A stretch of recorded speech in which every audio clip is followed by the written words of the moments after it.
नमस्कार, मैं संजीव कुमार वर्मा, सहआचार्य एसपीसी गवर्नमेंट कॉलेज अजमेर से आप लोगों से मुखातिब हूँ। हम बायो ज्योग्राफी के कई पॉइंट्स के बारे में पहले की पूर्व की कक्षाओं में चर्चा कर चुके हैं। जैव भूगोल में हम पादप डिस्पर्जल के बारे में अभी चैप्टर के बारे में पढ़ रहे थे। इसमें हमने पिछली कक्षा में पादप प्रकीर्णन अवरोध या बैरियर ऑफ प्लांट डिस्पर्जन के बारे में पढ़ा। मैं एक बार फिर आपको उसी बात पर ले चलता हूँ रिवीजन के तौर पर कि पादप डिस्पर्जल में कौन कौन से बैरियर या अवरोध होते हैं, और फिर हम पढ़ेंगे इस कक्षा में पादपों के वितरण के बारे में। पहला स्थलाकृतिक अवरोध होता है। भूतल पर जो विभिन्न आकृतियाँ हैं, पर्वत, पठार, मैदान, ये बैरियर का काम करते हैं। जलवायु की अवरोध होते हैं, क्लाइमेटिक बैरियर होते हैं। विभिन्न प्रकार के मतलब जलवायु दशाओं में कई बीज अंकुरित नहीं हो पाते हैं और वो नष्ट या मर जाते हैं। इस प्रकार संस्कृति विलुप्त हो जाती है या समाप्त हो जाती है।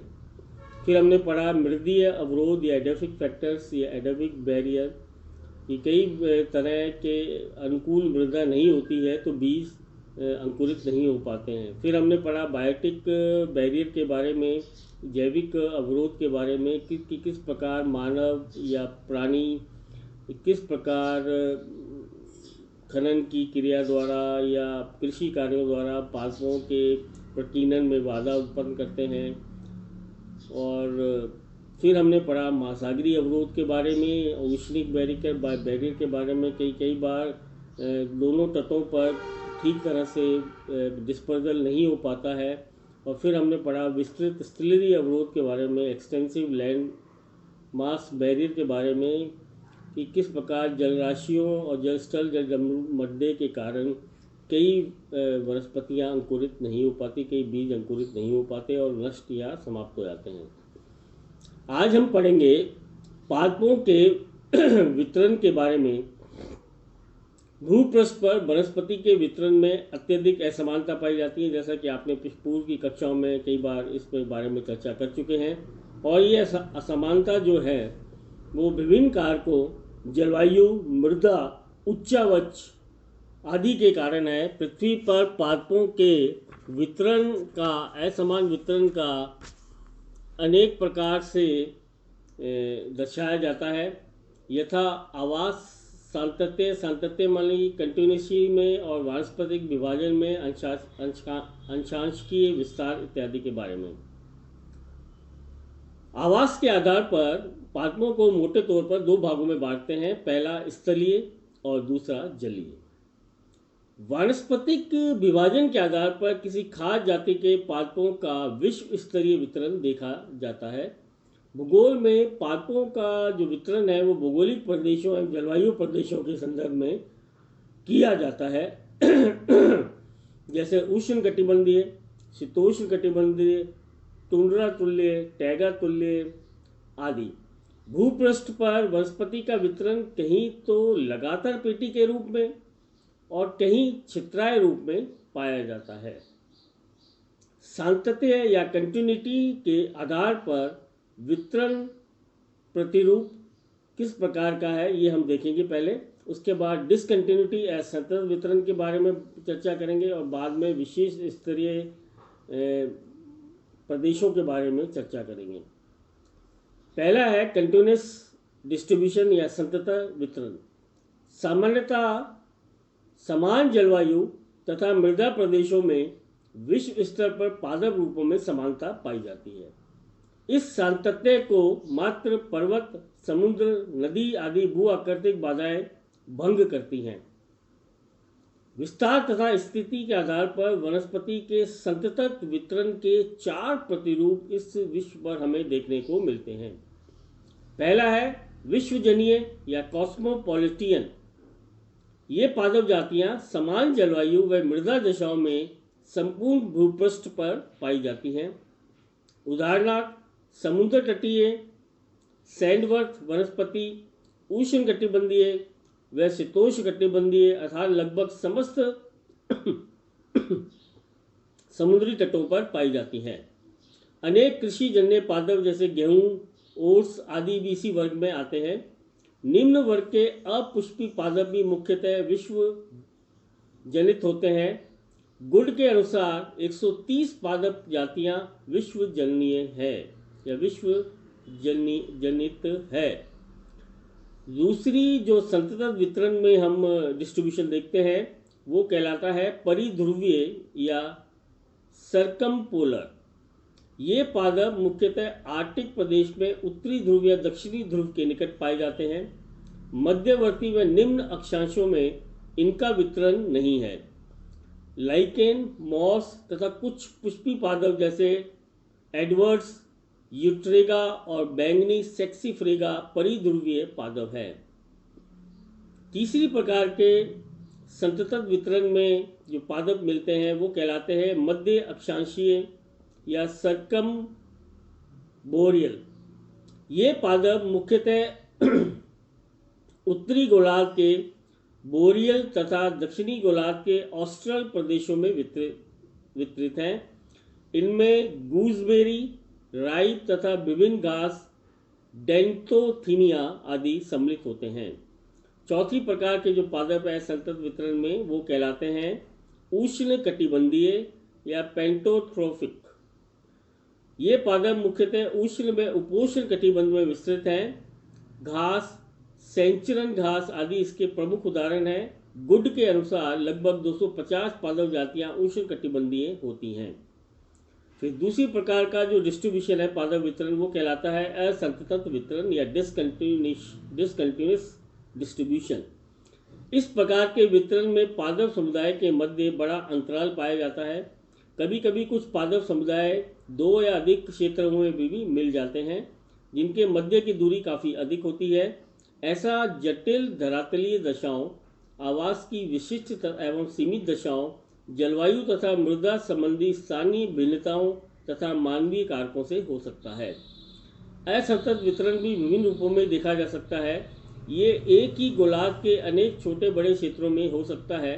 दोनों गोलार्धों में विस्तृत त्रिध्रुवीय या द्विध्रुवीय हो सकता है। समान ऊंचाई अक्षांश में सीमित हो सकता है। पॉलुनिन एक वैज्ञानिक महोदय ने उन्होंने असंतत वितरण के 11 प्रकार बताए हैं। पहला है आर्कटिक अल्पाइन। आर्कटिक प्रदेश तथा पर्वत श्रेणियों के उच्च भागों में विशिष्ट पादपों का वितरण देखा जा सकता है। सेलिक्स, बोनाविलो तथा बैंगनी सेक्सीफ्रेगा पादप इसके प्रमुख उदाहरण हैं। दूसरी प्रकार के हैं उत्तरी अटलांटिक तट पर। उत्तरी अटलांटिक के तटीय प्रदेशों अर्थात उत्तरी अमेरिका व यूरोप के तटवर्ती भागों में इन पादपों का विस्तार है। पॉलीगोनम, बाम क्लब मॉस तथा हुडेड लेडीज ट्री इसके प्रमुख उदाहरण हैं। तीसरे प्रकार के जो पॉलिनिन ने बताए वो है उत्तरी व उत्तरी प्रशांत तट। उत्तरी अमेरिका के पश्चिमी तट तथा चीन व जापान के तटवर्ती भागों में पाए जाते हैं। टोरेपाइन, हेमामेलिस तथा शंख कैबेज इसके प्रमुख उदाहरण हैं। उत्तरी व दक्षिण अमेरिका। कतिपय पादपों का वितरण क्षेत्राय रूप में उत्तरी व दक्षिण अमेरिका महाद्वीपों में भी पाया जाता है। पिचर प्लांट कुल इसका प्रमुख उदाहरण है। यूरेशिया। कुछ पादप विस्तृत रूप से यूरोप व एशिया महाद्वीपों में पाए जाते हैं। लियोनाइस्ट, एल्केटा, सीमिसिफ्यूगा और फिटिडा आदि जाति के पादप इसके प्रमुख उदाहरण हैं। भूमध्य सागरीय। ये पादप भूमध्य सागर के चतुर्दिक विस्तृत एशिया, यूरोप, अफ्रीका के मध्यवर्ती भागों में पाए जाते हैं। बटनवुड्स, ओलिया तथा प्लेन ट्री इसके प्रमुख उदाहरण हैं। फिर है उष्णकटिबंधीय। दक्षिण अमेरिका, अफ्रीका व एशिया के भूमध्य रेखीय प्रदेशों में इन पादपों का विस्तार है। पेंडेनस, कोफिया और वॉचिसिया कुल के पादप इसका प्रमुख उदाहरण है।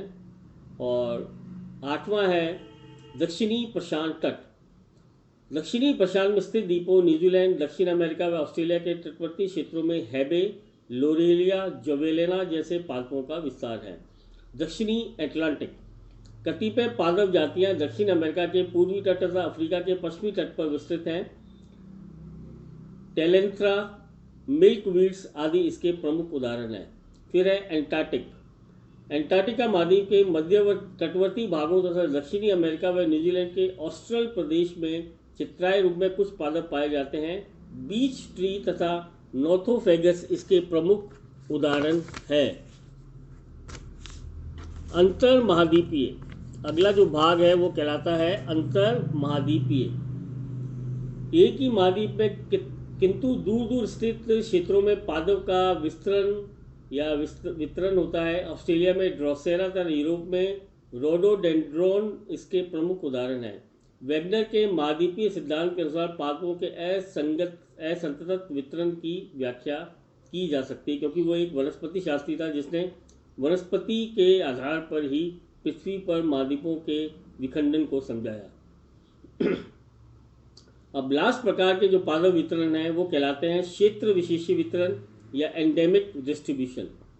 जब किसी पादप जाति या कुल का वितरण भूपृष्ठ के एक ही सीमित क्षेत्र में होता है तो उसे क्षेत्र विशेष वितरण कहते हैं। पूर्व में इसका विस्तृत साम्राज्य था, किंतु जलवायु व भू आकृतिक परिवर्तनों के कारण इनके अवशेष सीमित क्षेत्र में ही रह गए हैं। ये क्षेत्र चारों ओर अन्य पादप समुदाय से आवृत होता है। समुद्री तट के आगे बढ़ने या पीछे हटने, झीलों में अवसाद, निक्षेपित होने व मरुस्थलीकरण से प्रारंभिक वनस्पति आवरण विलुप्त हो जाता है या लुप्त हो जाता है, और मानवीय गतिविधियों के कारण इसे व्यापक वन विनाश से अनेक पादप साम्राज्य अवशेष क्षेत्र में बदल गए। उत्तरी अमेरिका के पूर्वी भाग में शुगर मैपर व पश्चिमी भाग में येलो पाइन का क्षेत्र विशेष विवरण देखा जा सकता है। ऐसे क्षेत्र विशेषी पादप जो पुराकालिक जलवायु में पृथ्वी पर व्यापक रूप से वितरित थे, किंतु वर्तमान काल तक संकुचित होते होते अत्यंत सीमित क्षेत्र में पाए जाते हैं, पूरा क्षेत्र विशेषी या अवशेषी पैलियो एंडेमिक और रेलिक्स कहलाते हैं। उदाहरणार्थ सिकियोपा के अति प्राचीन वृक्ष पश्चिमी अमेरिका तथा गिंगो पश्चिमी चीन के सूक्ष्म क्षेत्र तक विस्तृत हैं।